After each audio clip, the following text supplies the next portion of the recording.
नमस्कार दोस्तों। आज का हमारा वीडियो का टॉपिक है पश्चिम मुखी घर में मुख्य द्वार के शुभ और अशुभ पद।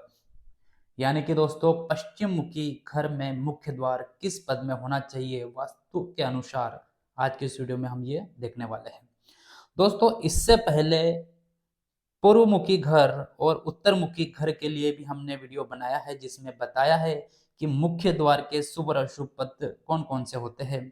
अगर आप पूर्व मुखी या उत्तर मुखी घर में शुभ व अशुभ पद देखना चाहते हैं मुख्य द्वार के लिए, तो उन दोनों वीडियो की लिंक आपको इस वीडियो के डिस्क्रिप्शन में मिल जाएगी। यहाँ पे दोस्तों आप हमारे यूट्यूब चैनल पर विजिट कर सकते हैं। दोस्तों, आपसे एक रिक्वेस्ट है, आप वीडियो देखते हैं और लाइक नहीं करते हैं तो सबसे पहले इस वीडियो को लाइक कर दीजिएगा। चैनल पर नए हो तो चैनल को सब्सक्राइब कर लीजिएगा और बेल आइकन को भी ऑन कर दीजिएगा, ताकि जब भी कोई हमारा नया वीडियो अपलोड हो तो उसकी नोटिफिकेशन आपको सबसे पहले मिल जाए। दोस्तों, यहाँ पर मैंने कुछ डायग्राम बनाया है, तो सबसे पहले मैं आपको इसके बारे में कुछ एक्सप्लेन कर देता हूँ। दोस्तों, ये जो पश्चिम है, ठीक है, यहाँ पर हमने एक रेड कलर का एरो इसलिए दिया है क्योंकि हम पश्चिम मुखी घर के लिए देख रहे हैं। ठीक है, तो यह पश्चिम है, यह दक्षिण है, यह पूर्व है और ये उत्तर है। उत्तर और पश्चिम में होता है उत्तर पश्चिम, यानी कि नॉर्थ वेस्ट, जिसे कि वायव्य कोण कहते हैं। ठीक है, दक्षिण और पश्चिम के बीच में होता है साउथ वेस्ट, यानी कि नैऋत्य कोण होता है। ठीक है, ऐसे ही दक्षिण और पूर्व आग्नेय कोण होता है साउथ ईस्ट। ठीक है, ऐसे ही उत्तर और पूर्व के लिए होता है नॉर्थ ईस्ट, यानी कि ईशान कोण। अब हम देख रहे हैं पश्चिम के लिए। ठीक है, तो यहाँ पर हमने 9 भागों में 9 पद यहाँ पर निकाले हैं।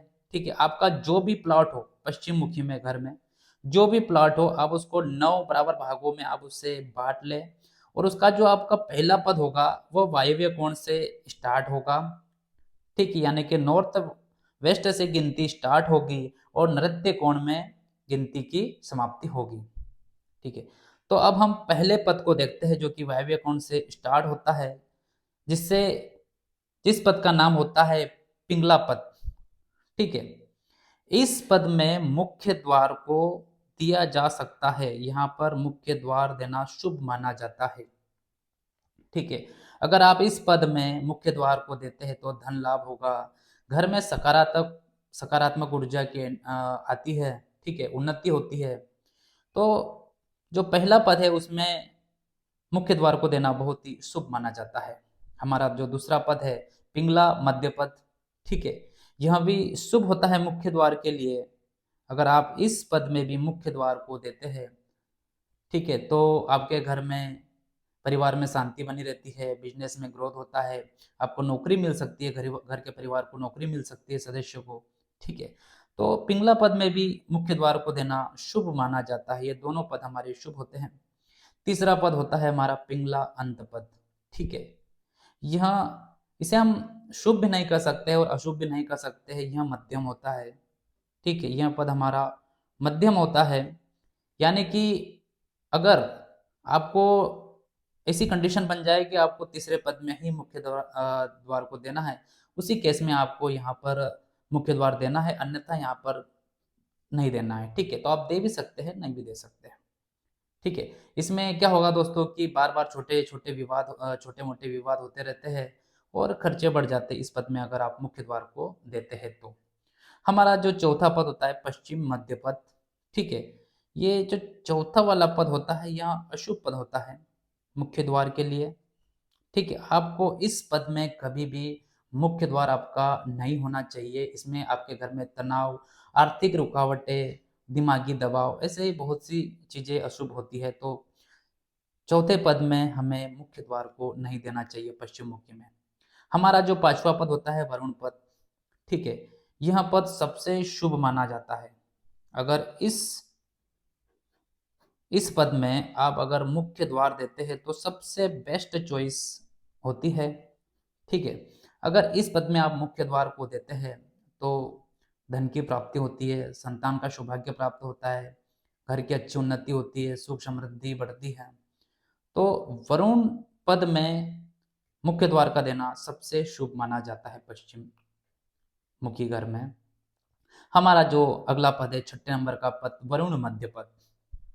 ठीक है, ये जो पद होता है यह भी शुभ होता है, इसमें भी मुख्य द्वार को दिया जाता है।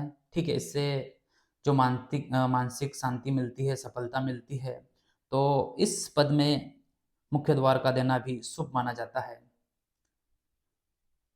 अगला पद है वरुण अंत, सातवां पद। ठीक है, यह अशुभ होता है मुख्य द्वार के लिए। इस पद में आप कभी भी मुख्य द्वार को नहीं दे। अगर आप गलती से इस पद में मुख्य द्वार को दे देते हैं तो स्वास्थ्य संबंधित परेशानी हो सकती है, परिवार में मतभेद हो सकते हैं। तो इस पद में मुख्य द्वार को देना अशुभ माना जाता है। हमारा आठवां पद है नृत्य पूर्व पद। ठीक है, अगर इस पद में आप मुख्य द्वार देते हैं तो यह सबसे अशुभ माना जाता है। ठीक है, सबसे अशुभ। तो इस पद में हमें मुख्य द्वार को नहीं देना चाहिए, या आठवें पद में हमारा मुख्य द्वार नहीं होना चाहिए।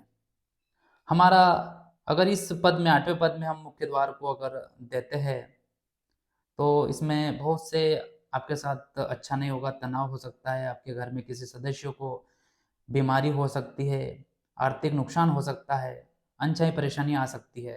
तो इस पद में हमें मुख्य द्वार नहीं देना चाहिए। ऐसे ही जो 90 नंबर का पद होता है नृत्य पद, ठीक है, यह भी अशुभ माना जाता है। ठीक है, इसको अत्यंत अशुभ कह सकते हैं, अत्यंत अशुभ।